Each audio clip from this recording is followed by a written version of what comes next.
Practical আর খামখেয়ালি। এককালে সাহিত্য টাহিত্য করার চেষ্টা করেছে, কিন্তু সেও খুব মামুলি। ও স্ত্রী বড়লোক বাপের একমাত্র মেয়ে। ওই যে গাড়িটাতেও এসেছে না, সেটাও ওর শ্বশুরের। অফিস থেকে ছুটি পাচ্ছিল না, তাই আসতে দেরি হয়েছে। এবার আমাদের আকাশ থেকে পড়ার পালা।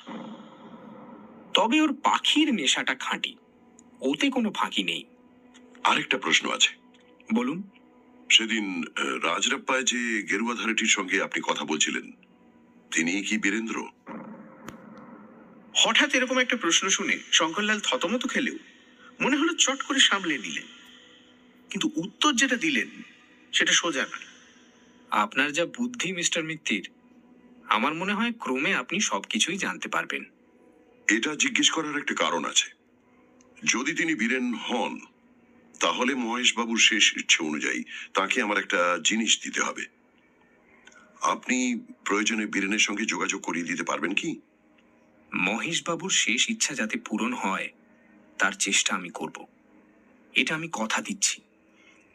এর বেশি আর কিছু বলতে পারবো না, আমায় মাফ করবেন।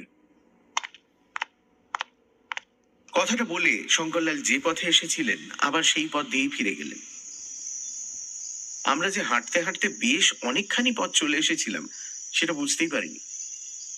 ফেলুদা টর্চের আলোয় ঘড়ি দেখে বলল 10:30। আমরা ফিরতি পথ ধরলাম। কৈলাসে সব বাতি নিভে গেছে, চাঁদ ঢেকে গেছে মেঘে, সার্কাসের বাজনাও আর শোনা যাচ্ছে না। এই থমথমে পরিবেশে ফেলুদার বাঁদর বলে চেঁচিয়ে ওঠাটা এত অপ্রত্যাশিত যে লালমোহন বাবু সঙ্গে সঙ্গে কোথায় বলাতে কিছুই আশ্চর্য হলাম না।